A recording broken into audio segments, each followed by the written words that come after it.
Merci d'écouter l'Office de radio et télévision du Mali. Il est 7h à Bamako.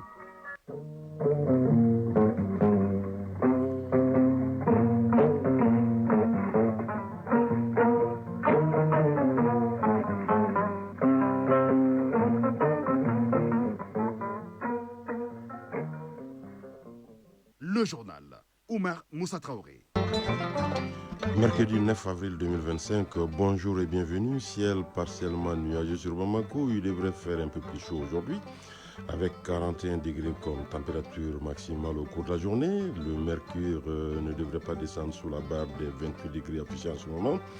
À la une de l'actualité de ce matin, la protection des données à caractère personnel est au cœur d'un colloque international qui s'est ouvert hier à Bamako. Les experts venus des pays de la Confédération de l'AES et des 4 autres pays africains doivent procéder à un brainstorming sur les acquis, les défis et les opportunités liées aux données à caractère personnel. Autre titre de l'actualité de ce mercredi 9 avril 2025, les nouveaux conseillers techniques et chargés des missions de la primature reçoivent les rudiments nécessaires pour réussir leur mission. Ces cadres suivent actuellement une formation sur les règles et procédures de travail, d'éthique et de déontologie de l'agent public. Et puis, la chronique de l'environnement dans le rendez-vous du mercredi à Guibou Koulibaly évoque aujourd'hui les efforts déployés par les pouvoirs publics en matière de lutte contre la pollution qui menace la santé humaine et l'environnement. Enfin, en sport, les compétitions africaines des clubs sont à l'honneur en football hier et aujourd'hui. En Europe, en Ligue des Champions, Arsenal écrase le Real Madrid en quart de finale aller 3-0 et confirme ses grandes ambitions. Et un mot de basket pour dire que le Stade malien de Bamako a enregistré hier soir sa 3e défaite en autant de sorties en Basket Africa League face aux Fils de Rabat. Les nôtres qui doivent montrer un visage plus conquérant lors de la phase retour qui démarre demain pour espérer poursuivre la compétition. La synthèse d'actualité sportive, ce sera avec Alidou Matina. Voilà pour le sommaire. Je vous le disais en titre, les nouveaux conseillers techniques et chargés de mission de la primature reçoivent les rudiments nécessaires pour réussir leur mission. Ces cadres suivent actuellement une formation sur les règles et procédures de travail, d'éthique et de déontologie de l'agent public.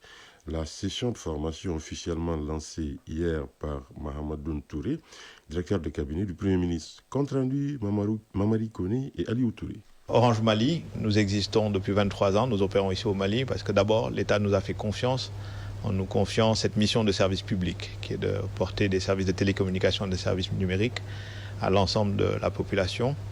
Nous assumons cette mission d'abord par les investissements que nous faisons en ayant à cœur chaque année d'améliorer la couverture et la disponibilité de nos services. Et ça a été l'occasion là de remercier Monsieur le Premier ministre et l'ensemble du gouvernement pour cette confiance qu'il nous a accordée et de nous réengager à toujours accompagner l'État, d'abord en délivrant cette mission, mais aussi au-delà, chaque fois que l'intérêt général est concerné. Parce que c'est comme ça que nous voyons cette mission qui dépasse notre rôle d'opérateur. C'est ce qui nous a poussé à développer d'abord un certain nombre de services comme Orange Money, qui aujourd'hui a, nous l'espérons, un impact positif dans la vie des populations. Mais c'est également toute cette responsabilité sociétale d'entreprise que nous assumons, qui est un pilier de notre stratégie et que nous délivrons à travers la fondation Orange Mali. Monsieur le Premier ministre, en retour, nous a remercié pour l'engagement constant et a tenu à remercier Monsieur le Directeur général et son équipe pour vraiment leur engagement au service du développement du Mali. Et nous avons réitéré que cet engagement restera constant. Et notre mission ne peut être délivrée que dans un cadre qui correspond aux orientations de son Excellence, Monsieur le Général Assimi Goïta, de son gouvernement. Et nous avons remercié le Premier ministre pour cet accompagnement constant et cette écoute qu'ils accordent à l'équipe pour pouvoir nous donner ces orientations. Voilà, toutes nos excuses pour cette erreur d'aiguillage. Vous venez d'écouter le président du conseil d'administration d'Orange Mali qui a été reçu en audience hier par le Premier ministre, chef du gouvernement. Nous allons revenir à cet élément. Les nouveaux conseillers techniques et chargés de mission de la primature reçoivent les rudiments nécessaires pour réussir leur mission. Ces cadres suivent actuellement une formation sur les règles et procédures de travail, d'éthique et de déontologie de l'agent public. La session de formation officiellement lancée hier par Mahamadoun Touré, directeur de cabinet du Premier ministre. Compte rendu, Mamari Koné et Ali Touré. C'est un atelier de formation par les pairs des conseillers techniques et chargés de mission de la primature récemment nommés. C'est-à-dire que l'amélioration de la qualité des performances des administrations publiques est un facteur clé de bonne gouvernance. Ces conseillers techniques et chargés de mission concourent à la bonne réussite de l'action publique à travers la mise en œuvre de différentes tâches. Mahamadoun Touré, directeur du cabinet du Premier ministre. L'objectif général de l'atelier est de renforcer les compétences des participants, notamment en matière de règles et procédures de travail, d'éthique et de déontologie de l'agent public. De façon spécifique, il s'agira de partager avec les nouveaux membres les textes d'organisation et de fonctionnement du cabinet qui viennent d'être adoptés, de partager avec eux les règles et procédures du travail gouvernemental, de former les participants sur les procédures et les supports du travail du cabinet du Premier ministre, de rappeler les règles d'éthique et de déontologie de l'agent de l'administration publique. Pendant 5 jours, les formateurs aborderont plusieurs thématiques à travers des exposés et des débats. L'organisation et les modalités de fonctionnement du cabinet du Premier ministre, les règles et procédures du travail gouvernemental, le plan d'action du gouvernement, les canevas de présentation d'une note technique, d'un rapport de mission, d'un compte-rendu d'audience, d'un compte-rendu de séance de travail, d'un compte-rendu de réunion. Le directeur des cabinets a exhorté les participants à suivre les différentes communications afin de faire de cet atelier de formation un cas d'école et de succès. Voilà, autre titre de l'actualité de ce matin, un colloque international sur la protection des données à caractère personnel s'est ouvert hier à Bamako. L'initiative est de l'autorité de protection des données à caractère personnel. Elle entre dans le cadre de la célébration des 10 ans d'existence de la structure. Durant 2 jours, les experts de l'AES et des 4 autres pays africains vont se pencher sur les acquis, les défis et les opportunités de la protection des données personnelles. Ceci à travers plusieurs communications scientifiques. Les précisions avec Bemba Sibi. Le commandant de la zone de défense numéro 6 de Sévaré, le colonel Pascal Berthet, a effectué une visite de soutien et d'encouragement aux éléments en formation commune de base au centre d'instruction de Soufroulaye dans la commune rurale de Sio, après plus d'1 mois d'épreuves physiques, théoriques et morales. Colonel Pascal Berthet, commandant de la zone de défense numéro 6 de Sévaré. Aller voir les conditions d'hébergement des nouvelles recrues en formation dans ces centres et également donner des conseils déjà à l'encadrement pour la bonne marche de cette formation et également aux apprenants, leur donner les conseils d'usage parce qu'ils quittent la vie civile et entamer une nouvelle phase de leur vie qui est la vie militaire. Colonel-major Didier Dambélé, commandant PCAT Centre. Tout ce qui se passe s'inscrit dans une dynamique que désormais nous aurons les yeux rivés sur cette nouvelle génération de militaires qui ont le souci de la gestion de la ressource humaine, de l'amélioration des conditions de vie et de travail de nos militaires. Autre axe fort de cette visite, la remise d'attestations de fin de formation en informatique à 32 personnels féminins du camp Amadou Bokari Bari d'Ibalobo de Sévaré, couplé à l'inauguration des locaux réhabilités de la direction régionale des transmissions, des télécommunications et de l'information de la zone de défense numéro 6 dans la région militaire de Sévaré.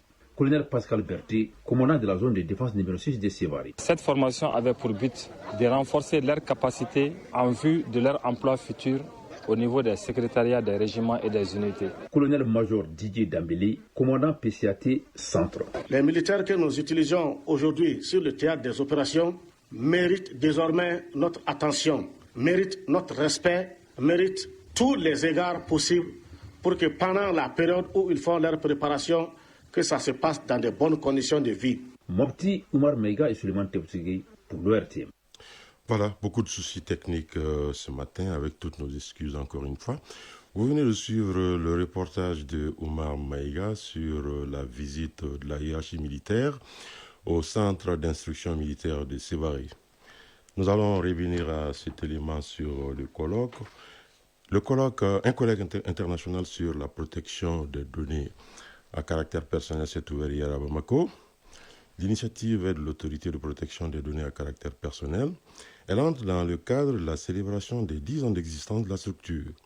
Durant 2 jours, les experts de l'AES et de 4 autres pays africains vont se pencher sur les acquis, les défis et les opportunités de la protection des données personnelles. Ceci à travers plusieurs communications scientifiques. Les précisions avec Mbemba Sivi. Avec l'avènement de Internet, des réseaux sociaux ou encore des objets connectés, la question de la protection des données des utilisateurs devient essentielle car les données personnelles des utilisateurs sont la matière première de l'économie numérique.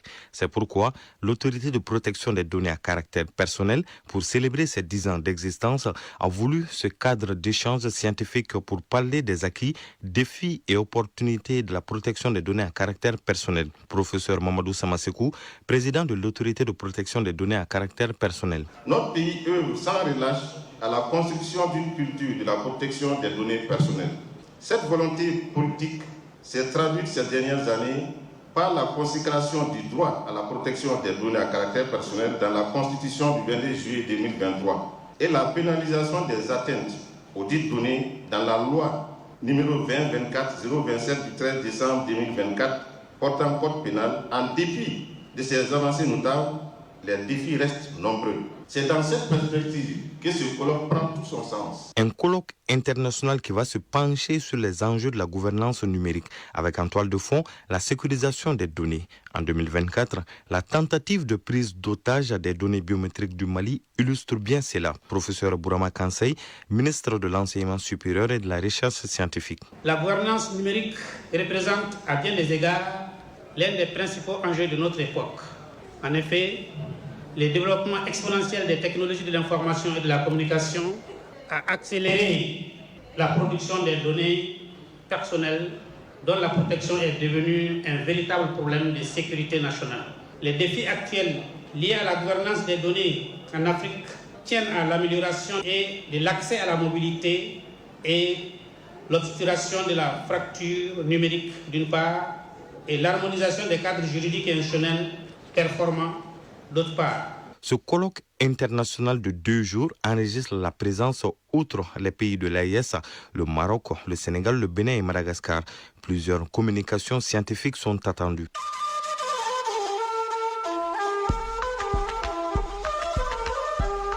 AES, actualité.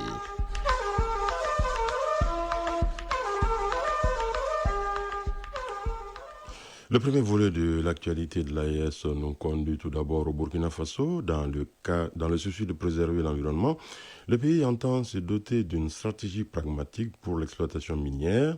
Pour ce faire, les acteurs du ministère en charge de l'eau et de l'environnement et ceux du secteur minier sont réunis à Ouagadougou. Il s'agit pour eux d'examiner et valider le rapport provisoire de l'évaluation environnementale du secteur minier. Le document devrait permettre de concilier développement économique, préservation de l'environnement et bien-être des populations. De Ouagadougou, les précisions de Sibi Richard Saint-Poré de la Radio nationale du Burkina Faso.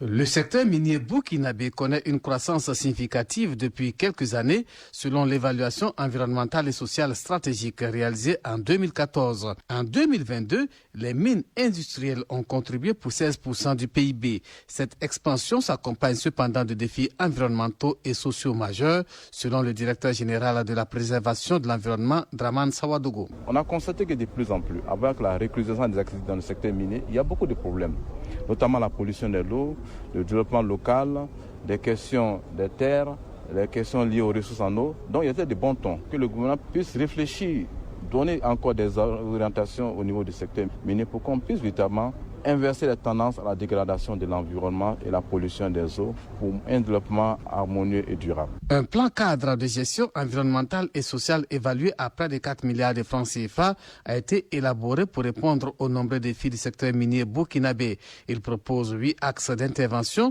dont la réhabilitation, la fermeture des sites miniers, la gestion des pollutions et les nuisances. Sanata Bondo est la directrice de suivi de la réhabilitation et de la fermeture des mines et des sites artisanaux. Nous sommes dans la dynamique de la réhabilitation progressive. C'est vrai qu'on a eu un petit retard, mais bon, on essaie de rattraper ce retard. Beaucoup de mines ont déposé déjà leur plan de réhabilitation. Au niveau des mines semi-mécanisées, la sensibilisation aussi est en train d'être faite. Au niveau aussi des sites artisanaux, il y a des projets qui sont en cours. Et c'est pour ça que nous saluons l'ESS qui est en train d'être validé parce que beaucoup d'actions sont vraiment inscrites dans le cadre de la réhabilitation. L'ambition à terme est d'assurer un développement minier durable et inclusif en intégrant les préoccupations environnementales et sociales dès la planification des projets. L'autre volet de l'actualité AES nous conduit au Niger où le comité de gestion du Fonds de solidarité pour la sauvegarde de la patrie s'est rendu à Maradi.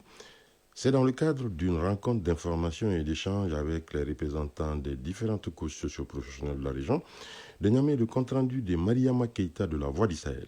Informer la population de Maradi à travers les représentants des différentes couches socio-professionnelles qui la composent sur la mission et attribution du Fonds de solidarité pour la sauvegarde de la patrie, tel est l'objectif de la présente mission du comité de gestion du dit fonds. Une mission de redevabilité pour ce comité qui doit rendre compte à la population sur les montants mobilisés, une initiative noble et appréciée par la population de Maradi par la voix de son administrateur délégué, lieutenant-colonel Abdoulaye Moussa, qui a réaffirmé l'engagement de celle-ci à continuer d'apporter sa contribution pour la sauvegarde de la patrie. Notre façon de faire est attendue, pas seulement du fonds, mais de tous les responsables, à quelque niveau que ce soit. C'est celui de la transparence et de la redevabilité. Amadou Bra, vice-président du comité de gestion, a dans un brillant et exhaustif exposé présenté au préfet, administrateur délégué, leaders coutumiers et traditionnels ainsi que les leaders religieux, les fonds mobilisés et les activités réalisées par le comité, les ressources mobilisées à la date du 4 avril 2025 s'élèvent à plus de 26 milliards de francs CFA, dont 22 milliards encaissés et 4 milliards restants à être encaissés. D'autres rencontres sont également inscrites à l'agenda du comité. Un mot de l'actualité hors des frontières de l'AES à présent, présidentielle au Gabon. La campagne est entrée dans la dernière ligne droite. Les candidats n'ont plus que 3 jours pour convaincre les indécis de voter pour eux lors de la présidentielle de samedi prochain. La présente campagne électorale ne ressemble en rien aux précédentes dont l'enjeu pour l'opposition était de faire tomber le régime d'Ali Bongo par les urnes. Le chef de la transition a cette fois rallié à lui la quasi-totalité du système politique. Cette situation a fait baisser la fièvre électorale. 8 candidats sont en lice pour cette présidentielle de samedi prochain. Soudan, situation humanitaire catastrophique à El Fasher après un an de siège des FSR, théâtre de combat de plus en plus violent depuis la reprise de Khartoum par l'armée soudanaise le mois dernier. El Fasher, la capitale du Darfour du Nord, connaît une situation humanitaire catastrophique alors que le gouvernement soudanais a pour la première fois indirectement reconnu l'existence d'une famine dans le camp de réfugiés de Zamzam, qui se trouve juste à côté. Il appelle l'ONU à intervenir pour y ouvrir des couloirs humanitaires. Une élection présidentielle anticipée aura lieu le 3 juin prochain en Corée du Sud. C'est pour désigner le successeur de Yoon Suk-yeol, destitué après sa tentative ratée d'imposer la loi martiale en décembre dernier. L'annonce a été faite hier par le Premier ministre et président par intérim Yang Dong-soo lors d'une réunion du gouvernement. La Corée du Sud n'a plus de président titulaire depuis le 14 décembre dernier, date à laquelle l'Assemblée nationale avait voté la destitution du conservateur Yoon Suk-yeol. Cette décision a été confirmée le 4 avril par la Cour constitutionnelle, ce qui a donné au gouvernement un délai de 60 jours pour organiser une présidentielle anticipée. En mars, les températures mondiales se sont maintenues à des niveaux historiquement élevés. C'est ce qu'indique le bulletin mensuel de l'Observatoire Copernicus, publié hier. L'Europe, qui se réchauffe plus vite que le reste du monde, a connu son mois de mars le plus chaud jamais enregistré. Les précipitations extrêmes ont été enregistrées dans certaines régions, tandis que d'autres se trouvaient dans la sécheresse. Au niveau mondial, mars 2025 se classe comme le deuxième plus chaud derrière mars 2024. Depuis lors, à une exception près, tous les mois ont été au moins 1,5 degrés Celsius plus chauds que la moyenne de l'ère pré-industrielle. Cette situation met les scientifiques au défi d'expliquer cette longue série hors norme. La page sport dans un instant.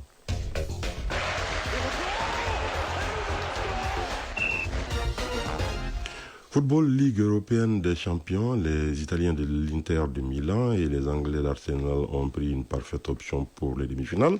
Hier, en quart de finale aller, Arsenal a battu 3-0 le Real Madrid, détenteur du trophée. Sur le continent, l'on joue aujourd'hui les quarts de finale retour de la Coupe de la Confédération. Déjà hier, en Ligue africaine des champions, 3 équipes se sont qualifiées pour les demi-finales. Basketball, notre représentant, le Stade malien de Bamako, termine la phase allée de la balle au Maroc avec 3 défaites. Hier, le Stade malien a perdu son 3e match 92-72 face au Fils de Rabat du Maroc. Le résumé de l'actualité sportive, c'est avec Aridjo Matina. Basketball avec la balle. La conférence de Kalari bat son plein au Maroc. Notre représentant, le Stade malien de Bamako, battu lors de ses 2 premières sorties, s'est incliné encore hier, cette fois-ci devant Fils de Rabat du Maroc qui gagne 92-72. Le Stade malien de Bamako s'incline ainsi pour la 3e fois. Les Blancs de Bamako devront montrer un tout autre visage lors de la phase retour qui débute ce jeudi et qui sera marquée par 3 rencontres pour espérer poursuivre la compétition. Football CAN des moins de 17 ans au Maroc, 15e édition. La compétition observe la pause en attendant les quarts de finale qui commencent demain jeudi avec 2 affiches. Le Maroc, pays hôte de l'événement, affronte l'Afrique du Sud. Et le Burkina Faso, qui a fini premier du groupe B, seule équipe à avoir gagné ses 3 matchs de poule, joue contre la Zambie. Les 2 derniers quarts de finale sont prévus vendredi 11 avril. Les Éléphantos de Côte d'Ivoire seront face aux Lionceaux du Sénégal et les cadets tunisiens croiseront les Aiglonnés du Mali. Signalons que les 8 quarts de finalistes sont tous qualifiés pour le prochain mondial de la catégorie. Compétition africaine des clubs, les quarts de finale et retour de la Coupe de la Confédération se jouent ce mercredi. Zamalek d'Égypte reçoit Stellenbosch d'Afrique du Sud. Al-Masry d'Égypte se déplace chez Simba FC de la Tanzanie. Berkane du Maroc, vainqueur à l'aller 1-0 en déplacement, accueille l'ASEC Mimosa de Côte d'Ivoire. Et le CM d'Alger, dans le duel algérien, rend son hospitalité au CS Constantine. Déjà hier en Ligue des Champions, 3 des 4 rencontres des quarts de finale et retour ont été jouées. L'Espérance de Tunis, battue à l'aller 1-0, n'a pu faire mieux qu'un nul 0-0 face à Mamelodi Sundowns d'Afrique du Sud, qui se qualifie du coup pour les demi-finales. Demi-finale également pour Al Ahly d'Égypte, qui est allé battre 1-0 en Mauritanie, Al Hilal Omdurman du Soudan. Far de Rabat du Maroc, battu à l'aller 4-1, s'est imposé 2-0 face à Pyramide d'Égypte, qui malgré la défaite, se qualifie pour le dernier carré. Déjà, on connaît la première affiche des demi-finales. Mamelodi Sundowns d'Afrique du Sud, Al Ahly d'Égypte. Pour la seconde demi-finale, les Égyptiens des Pyramides croiseront le qualifié du quart de finale retour prévu aujourd'hui entre Orlando Pirates d'Afrique du Sud et Mouloudia d'Alger. Avantage au club sud-africain d'Orlando Pirates qui s'était imposé 1-0 chez le club algérien. Ligue européenne des champions, les 2 dernières rencontres des quarts de finale aller se disputent ce soir. À 19h, les Allemands du Borussia Dortmund accueillent le FC Barcelone. Au même moment, au Parc des Princes, le Paris Saint-Germain affronte les Anglais d'Aston Villa. Déjà hier, au compte de ces quarts de finale aller, les Italiens de l'Inter Milan en déplacement s'imposent 2-1 chez le Bayern Munich à Allianz Arena, là où se jouera la finale le 30e mai prochain. Et puis, grande victoire 3-0 des Gunners d'Arsenal face au Real Madrid, détenteur du trophée et recordman. Après 0-0 à la pause, Arsenal va sonner la révolte en deuxième période et asphyxie le Real Madrid qui va s'incliner 3-0. La rencontre retour est prévue le mercredi prochain chez le Real Madrid. Réussira-t-il à faire la remontada? Wait and see d'après les Anglais. Chronique de l'environnement. Au Mali, la lutte contre la pollution est un défi quotidien pour les autorités en charge de l'assainissement. Face à la montée des nuisances environnementales, la Direction nationale de l'assainissement, du contrôle des pollutions et nuisances redouble d'efforts pour protéger la santé des populations et préserver l'environnement. Son directeur Niaga Oulé Dambélé fait le point sur les actions menées. C'est le sujet de la chronique environnement qui est une réalisation de Agibou Koulibaly. Le Mali fait face à une multitude de pollutions qui mettent en mal la santé publique et l'environnement, alerte le premier responsable de la direction chargée de l'assainissement et du contrôle des nuisances, Niarga Oulé Dambélé, directeur national de l'assainissement, du contrôle des pollutions et des nuisances d'ENACPN. Les pollutions atmosphériques, elle combat les pollutions sonores. Elle combat les autres formes de pollution telles que les pollutions liées aux déchets solides, les pollutions liées aux eaux usées et gadou. Ensuite, les pollutions dues à l'utilisation des produits chimiques, surtout dans l'orpaillage. Les pollutions des unités industrielles, les pollutions des cours d'eau, il y a des pollutions dues à la teinturerie, des pollutions dues à la tannerie et même des pollutions dues à la fonderie, et sans oublier les pollutions visuelles. Pour encadrer les activités à risque, la DNACPN s'appuie sur un arsenal juridique conséquent. Toute entreprise sur le sol malien doit aujourd'hui produire une étude d'impact environnemental avant de démarrer ses activités, explique le directeur. Il faut reconnaître dans un premier temps que l'État a réellement mis le paquet pour pouvoir doter les services techniques, en tout cas des textes réglementaires, afin de préserver, de protéger notre environnement. Et parmi ces textes, nous pouvons citer la loi 032 relative aux pollutions et aux nuisances. Nous pouvons citer le décret 394 qui fixe les conditions de gestion des déchets solides. Nous pouvons citer le décret 395, c'est un décret qui est relatif à la gestion des eaux usées et gadou. Et nous pouvons citer le décret 396 qui est relatif aux pollutions sonores. Et aussi nous pouvons citer le décret 397 relatif aux polluants de l'atmosphère.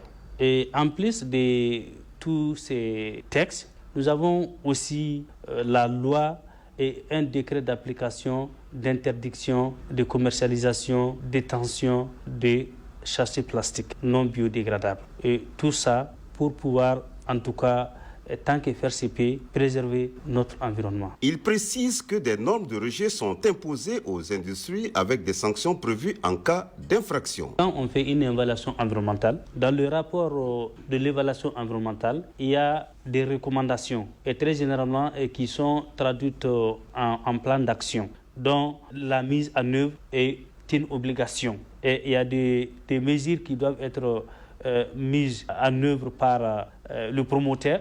Et il y a d'autres aussi qui doivent être mises en œuvre par, en tout cas, d'autres acteurs bien spécifiés dans le dit document. Nous, en tant qu'agents de la DNACPN, notre rôle principal dans ça, c'est de suivre à travers ces instruments que l'État a mis en place. On a le suivi environnemental qui s'est fait régulièrement. Et il y a aussi la surveillance ou le contrôle environnemental. Face aux enjeux du changement climatique et à l'urbanisation rapide, la DNACPN entend renforcer ses capacités techniques et humaines pour mieux surveiller, prévenir et sanctionner les actes polluants dans l'espoir d'un Mali plus propre et plus résilient.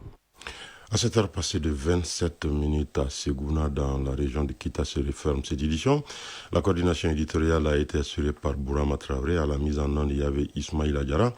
Merci d'avoir été de notre prochain rendez-vous des infos 13h. Vous retrouverez Mbemba Sibi. Mais d'ici là, vous allez pouvoir suivre tout à l'heure la page météo avec Djeneba Doumbia, les avis et communiqués avec Doudou Temili. Retrouvez cette édition sur www.ortm.ml et sur l'ensemble de nos plateformes digitales. La mise en ligne, la présente a été assurée par Mohamed Koulibaly. Excellente suite de programme sur le RTM.